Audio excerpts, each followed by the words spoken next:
Welcome back to the Green Fox Project. How's everyone doing today? So today at our house, the power went out last night and it just recently came on. It was out for about 16 hours.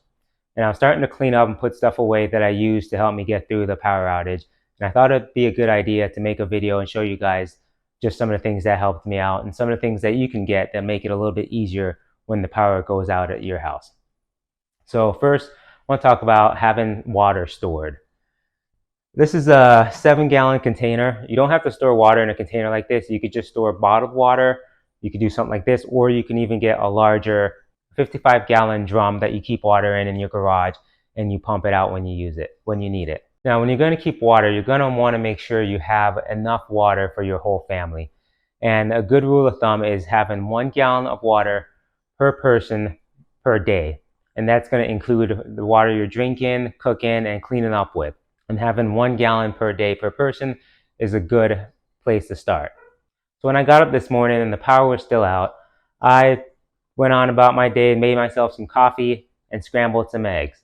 Now, I didn't use the coffee machine, which I could have, but I didn't have the generator connected to the house yet.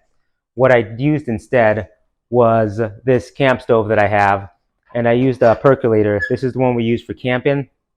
We can make about 6 to 8 cups in this. Now this stove, I got this off of Amazon. This was only about $20. And it allows me to cook everything I need. And it takes propane or butane. And it just takes these little 1-pound bottles. If you're going to get one of these, make sure you get a couple extra propane bottles. And one of these lasts a while when you're cooking. You can get a couple weeks out of using one of these. And that's what we use when we go camping. So the next thing you're going to want to have that helped out a lot is a light source. Now you can go with a battery operated lantern like this one, or you can turn that off, or you can use an oil lantern like this. I prefer the oil lantern just because I like the low dim light that it puts off. It's kind of calming and relaxing. But if you're going to go with one of these, make sure it's in a place where it won't get knocked over, because it is an open flame and you don't want to start a fire. And you could make sure you store extra oil so that you have enough to last throughout the whole power outage. And one thing I recommend that everyone should get is a headset. Having a headset makes things 10 times easier when the lights are out. You just put it on, your hands are free. If you need to work on things, you're not trying to fumble around with holding the flashlight and trying to fix things at the same time. So get yourself a headset. The next thing would be power, because you'd want to power your cell phone, of course. You could go with one of these small little power units. These things are great. There's many different kinds on Amazon. They're not that expensive, and they'll charge your cell phone up a few different times. If you want something larger, you could go with something like the Blue Yeti or the Jackery power systems. Those are power systems that will allow you to charge your cell phone, your laptop, and even run small appliances and lights. And they could be connected to solar systems. But I don't have one of those because I had built a solar backup system years ago that I still use today. Okay, so this is the battery system I use. Now I built this about 10 years ago. I put a new battery in there about 2 years ago.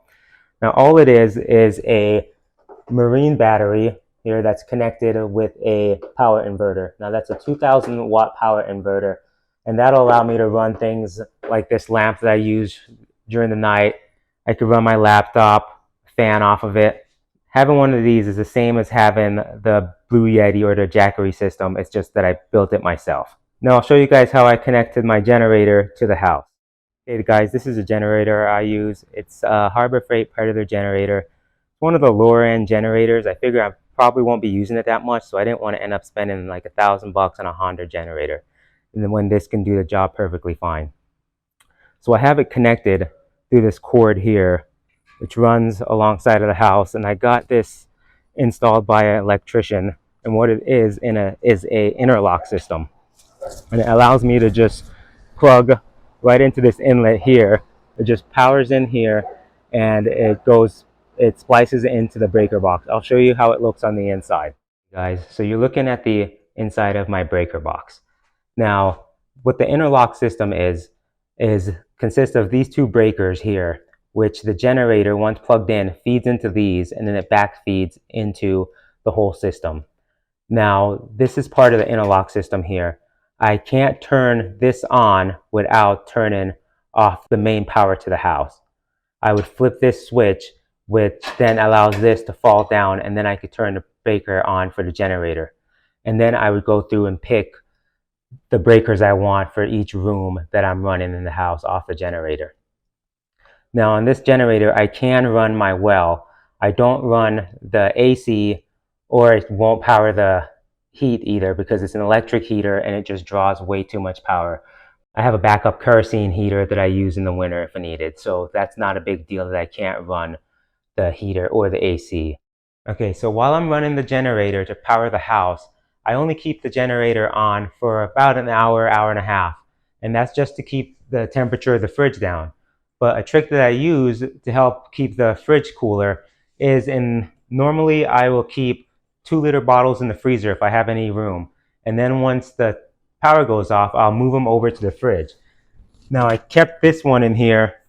This has been in here since morning, and it's now about 5 o'clock, and it hasn't melted that much. Doing this just helps keep the fridge cooler and helps preserve the contents of the fridge, and that's less time I'm going to have to run the generator.